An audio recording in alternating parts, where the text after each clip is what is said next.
Now, another really interesting dimension of this, and this is one of the coolest pictures you've ever seen, is Churchill, during his spare time, would play polo with Muslim polo players. And this is him playing polo against the Gondola Brigade. Now, there's a lot of anthropological research that talks about how polo was used by the British Empire to sort of create a commonality and camaraderie between the natives and the sort of imperial forces. And Churchill, this is very much a part of Churchill's life. He wrote back to his mother in 1896 that he would send her pictures of the event playing the Gondola Brigade to see him fiercely struggling with turbaned warriors. And it's through these sort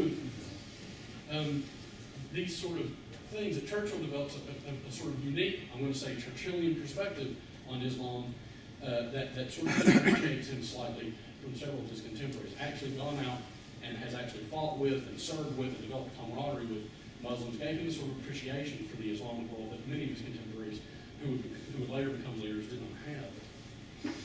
So this sort of sets up Churchill's relationship, with the Ottoman Empire, and how we can now start to sort of chronologically go through some things that might be surprising to you about Churchill and the Ottoman Empire, given most people just think about the Dardanelles. Now, in terms of what's going on with the Ottoman Empire at this time, for the last, depending on how far back you want to go, 200 years or so, the Ottoman Empire has been in decline.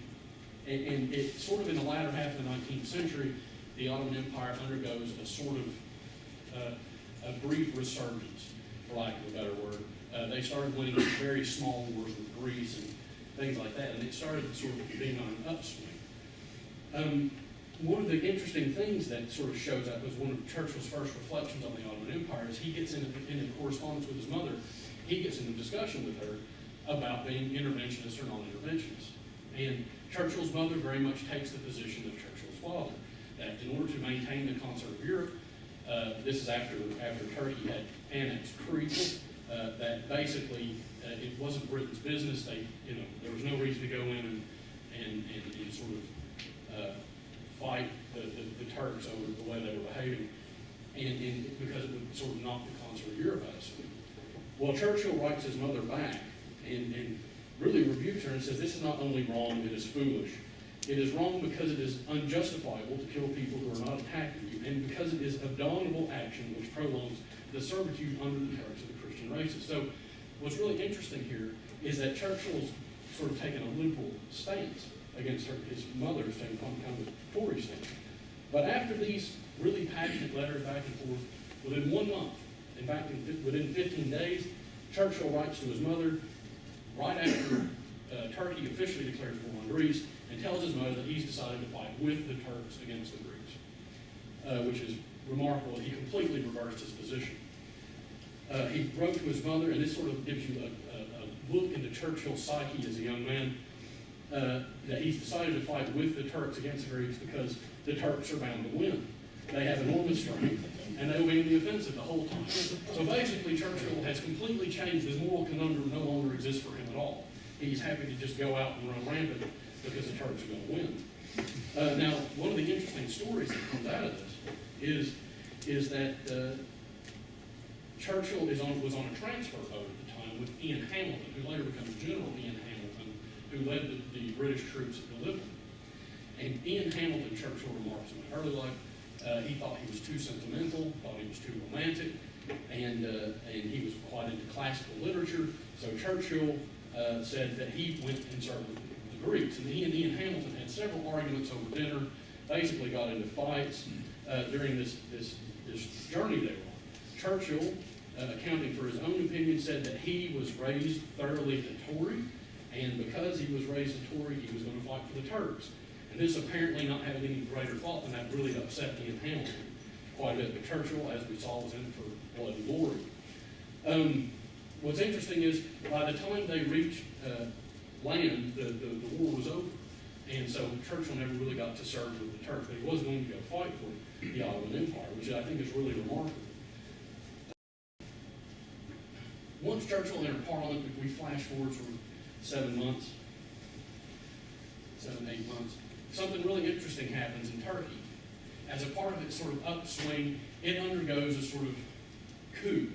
a group called the Young Turks, or the Committee for Union and Progress, or CUP, assumed control and basically tried to institute a constitutional monarchy. They kick out the existing Sultan Abdul Hamid and install a new sultan, and that is sort of more willing to work with the parliament of the people. And the leaders of this movement are David Bey Pasha, Talat Bey Pasha, and the big cheese, Ebner Bey Pasha. And it's really remarkable because Churchill immediately supports this. He recognizes that this would be a good thing for the Ottoman Empire to undergo a sort of transformation to really kick modernization into hyperdrive. And so Churchill was so impressed with this that by 1910 he decided to take a vacation to Constantinople, where he met the Sultan, and he met with all the leaders of the CUP, including Enver, who he'd met before in Germany. And he says of Enver in his history of the First World War, which I always thought was very interesting, I was attracted by this fine-looking young officer whose audacious gesture had, at the peril of his own life, delayed the regime of Abdul Hamid, and who had become, in one leopard spring, the hero of the Turkish nation and probable master of its destinies.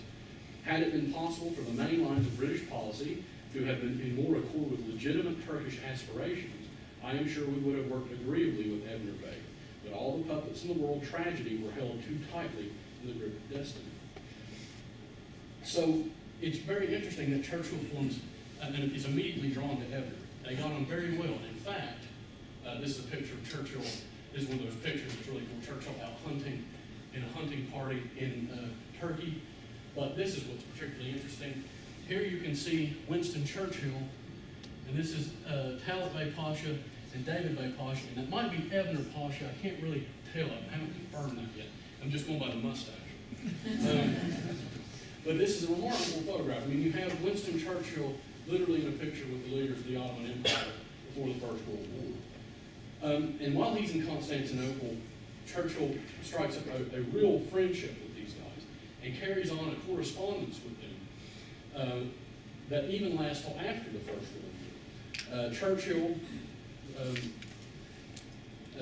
wrote, again, in his history of the First World War, called The World Crisis, he wrote that he knew the leaders personally. It's in a footnote that he knew these men personally, he developed deep connections with them. Churchill, in fact, was so impressed with Ebner's waging of the war after Gallipoli, wrap your mind around this, that he wrote to his wife, Churchill wrote to his wife, and said, after the war I shall be friends with Enver, and we will make a great Turkish policy with him.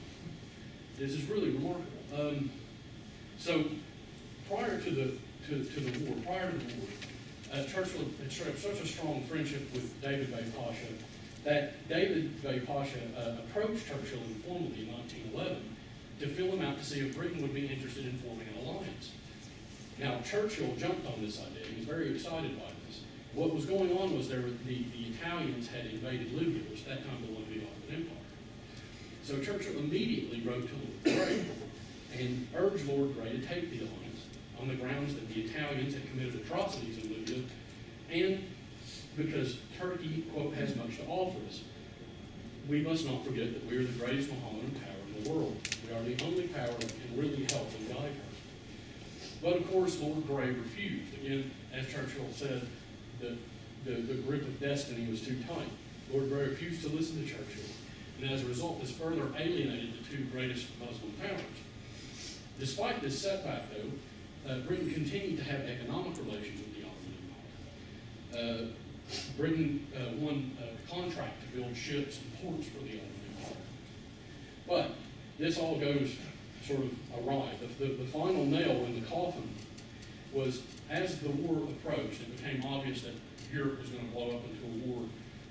Churchill requisitioned the two ships that Britain had been building for fear that en route to Turkey, the German Navy would assume control of them. There is some debate on whether or not this is what turns the tide for the Ottomans leaving, but new research has sort of shown that actually on that day, Enver had already signed a secret alliance with the Ottoman Empire. So you can take it how you want to. One thing is definitely for sure, I mean, the Ottoman Empire heavily taxed its citizens to get these ships. These ships were, the sort of nuclear warheads of their day. really big and powerful things, and they had even sort of taken like kids' lunch school money to get this kind of stuff. So one thing is for sure, whether or not Enver was, because he never really officially told people he had signed this contract, but public opinion in Turkey, in the Ottoman Empire, completely turned against Churchill. But once this had happened, and Churchill could see the whole thing sort of falling apart, he did his best. He scrambled to keep Turkey neutral. He was absolutely concerned that this was going to be the end of it. And he wrote to everyone he could. And he wrote to Enver Pasha a plea and guaranteed to pay exorbitant funds, for the loaning of the ships and to build them a new dock free of charge. Just in astronomical amounts of money that he promised. And he ended his letter by saying, "The personal regard I have for you, Hallett, David, and the admiration with which I have followed your career from our first meeting alone lead me to speak these words of friendship before it is too late." But none of Churchill's letters were answered. And ultimately, as we all know, the Ottoman Empire decides to side with Germany. And on the 14th of November 1914, the Ottoman Empire declared war on Great Britain. Now, I think this, to some degree, sheds light on Churchill's rages against the Turks that we've all sort of heard about. Because you can imagine that all of his diplomatic work since 1910 and his sort of frustration with the British cabinet had just gone down in flames. So you can see how he was a man who'd been frustrated by his colleagues, not sort of understanding, not sharing the same worldview, and how you could see that he was a man who felt betrayed by friends whom he had personally known. So Churchill then decides to look for a solution. The solution he comes up with, and I won't get too heavily into this, was to force the straits. That is, to send ships through the Dardanelles Straits. I'm about to show you a better picture, but I just wanted you to get a picture of what we're talking about. This is from Churchill's personal album. This is the Narrows. This isn't even as far as they made it, but this is one of the narrowest parts of the straits. You can see that trying to force ships through these things and not thinking that you're going to get bombed to death is kind of insane. So this is the straits as you see it here. I just wanted to sort of show you from the ground what it looked like. But Churchill comes up with this idea that if you could send ships alone, without military support, just the Navy, through the straits and get to Constantinople, that the Ottomans would suddenly, out of fear that they would be bombarded, would suddenly surrender and would join sides with Britain. Now, to Churchill's credit, if this had worked, it would have probably shut down the Western Front. It was a tremendous gamble. It was a reckless gamble, in my opinion. So, while Churchill's developing this strategy, he consults the Bunsen Committee, and he tells them that once the war is over, we need to think about because as inroads are being made into Mesopotamia, what are we going to do with all these Muslim shrines, all the Muslim holy sites? And Churchill makes them guarantee that these sites will be guarded by Muslims, British Muslims, so that the Muslims, it wouldn't offend sort of Muslim sentiments that Christians were now guarding. He didn't want there to be any idea of crusade. He didn't want to revisit these ideas. So, this is pretty interesting. And like I say, again, maybe different than how you would imagine Churchill would have thought about these things. But he was very careful in the Tory tradition to make sure that Muslim sentiments were not offended. As the rest of the story goes with the Dardanelles, Churchill says that he does need troops to make this happen. He's convinced himself that he needs troops. He requests troops from General Kitchener. Kitchener refuses to give him troops because he's using all of his troops on the Western Front. So the naval attack goes anyway. And as you can see, it was a tremendous failure. And after that happens, Churchill eventually gets troops. And it's no longer really Churchill at that point. And the troops land here and up sort of there. And the idea was that these troops would be able to sort of go over the top of the ridges and come down on the Ottoman forts. That, of course, didn't happen. They were never really able to get over the ridge. There were Ottoman forts all along the top, and no one was able to breach it. And, of course, one of the famous leaders during this time for the Ottomans was a man named Mustafa Kemal, who later became Ataturk, the sort of president of Turkey.